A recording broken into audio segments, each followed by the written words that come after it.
I'm Meesha Dudley-Jones and this is my inside story. Tell us about yourself. Well, I started when I was about 5, and I think like as a kid I had a lot of energy, so my parents thought, let's put you in a local club.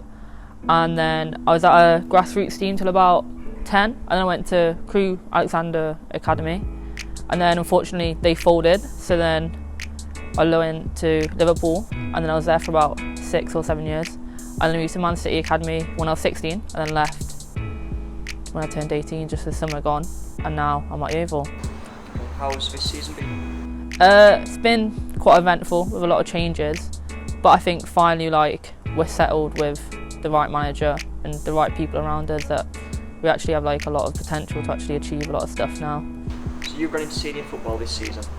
What's the difference between development and senior football?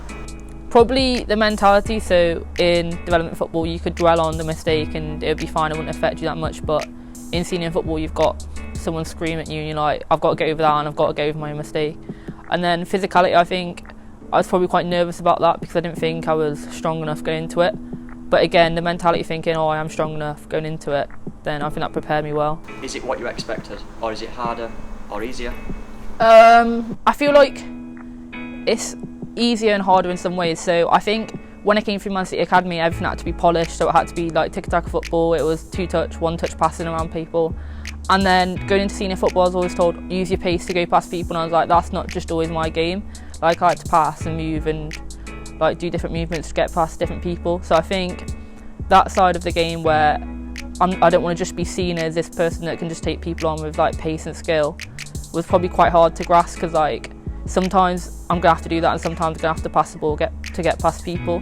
But that was probably quite hard to understand. But then I think the getting on with people as well, because it was going to be quite hard to get on with people who I've been playing for years and just knowing their experience. So Annie, who's really experienced and old, I think I didn't think I'd be able to get on with people like that because I've always just been in a young environment, so having them in the team's really cool, to be fair. Do you think clubs are doing enough about making players aware at a development level to what senior football is actually like, or do you think clubs could do more? I think clubs could do more, because I came out of a club where it was well polished, you had everything you wanted, and then you can get thrown the deep end where you could not be training the most in the week. But I think certain clubs set you up to look after yourself. So I think I was quite grateful at Man City they set me up on how to manage these injuries, how to manage what I'm eating. I just think certain clubs do it, that you have to be educated enough, and then certain clubs don't do it. So I feel like I was quite lucky in my situation. You are flying this season. Yeah.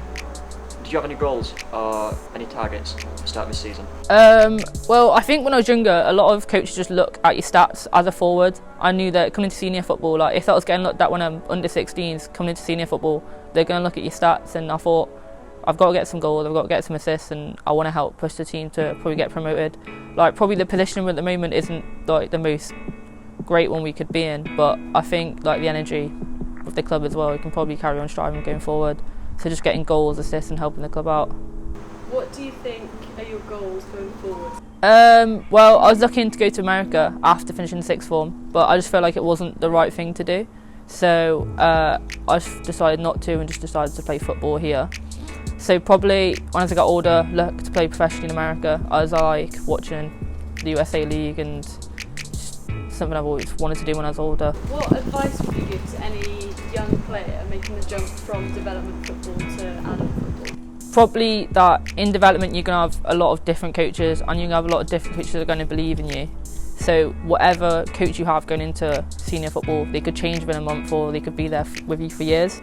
But you just got to focus on yourself and realise yeah, this coach had this opinion on me a few years ago, but this is a clean slate, so I've got to just focus on myself and set myself goals, and everything else that I can't control, forget about that and just focus on what I can control.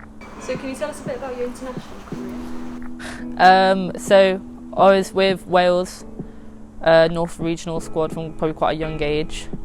That's where I met a lot of my best mates in football, Elise and Jones, and I think having them mates, it helped us we push each other, get into the actual full Welsh squad. So I was in the under 15s, for a couple of years, so I did 2 Bob Doherty's with them, which was a good experience. And then went to the under-17s where we qualified for the elite phase, which was the first time in quite a long while. And we had a lot of good players in the squad and a lot of like good energy. And then we went to Denmark, and it wasn't the same type of feeling I've had before in the past with Wales. So I thought to have a bit of time out. And then I came back this year and I just didn't feel the same again. So I think I'm just focusing solely on club and just putting all my energy into that, and I think that's the right decision because I'm really happy in football and that's all I've really got to focus on. If you could play any other sport in the world, what would you play? I like tennis and athletics, to be fair, but probably tennis, like Wimbledon. Love it, to be fair. Have you ever been? No, I think that's the goal actually, go to Wimbledon, probably next summer. Who's your best friends in football? My best friend in football? I'd probably say TJ actually. I think like when I come to training and I could be in a proper terrible mood, I just look at TJ and how she's just entertaining herself with no one else. Entertain her, like it just makes me laugh. Like I just don't know, just the energy's just class. And probably an ace as well. So we've known each other from Wales for like a lot of time, and like yeah, it's funny to wind her up, but like if she's upset, then you've got to go and check on her because you took it a bit too far. But she's your mate, so you have to. Don't know, I've just got a lot of mates through football, I think, so it's quite a good position to be in, to meet a lot of new people. Do you have any mates outside of football? Oh no. Yeah, I do. Probably my schoolmates, but it's quite sad because when I went home, everyone's in uni, so I haven't seen them for a long time either. So going home at Christmas, I'm probably really excited to see them lot and see how they're doing with uni. If you could invite 3 people to your house, who would they be? And why? And why? As in famous people or just anyone? Famous people. Famous people. Yeah, not your best friend. TJ.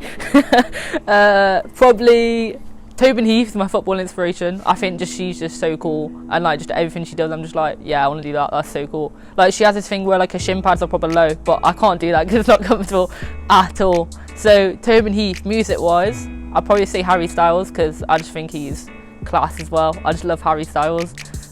His new album came out last night, actually, Friday night. So, and Serena Williams, I think, because of like her empowerment in sport for like females is just like phenomenal, and just, I think she's a really inspirational. Not someone I probably inspired to, but a lot of people are inspired by her. So I think she'd be like cool to learn a lot about. What's it like playing in front of fans? So Yeovil have one of the best attendance rates in the National League at the moment. What's it like playing in front of loads of young fans and people that are supporting you? At first it was a bit of a shock because I didn't really think there'd be that many people there. But I think like when we played in the FA Cup and we had quite a big attendance and there was a lot of noise coming from the crowd, you get this like type of feeling where you're not just doing it for yourself or your team, you're doing it for everyone else sitting in the stand because they take the result to heart like we do as well. So like if we've lost, we're not going to have the greatest like mood on the weekend, and neither are they. So I feel like you're not just playing for yourself, but you're playing for the whole club and the supporters as well. What's it like working with Next Gen? Next Gen, I feel like the people we've got there are always there for us. So if I've got a problem, I'll just go straight to them and they'll get it sorted. And it's always not just about, oh, do you want this, do you want that? It's how are you doing today, like how are you feeling, which is what we need. And my parents like really approved of that because they knew that I've just left home this summer, that they wanted me to be working under someone who's going to be there for me as a person, not just as a football player. And I think I've got that.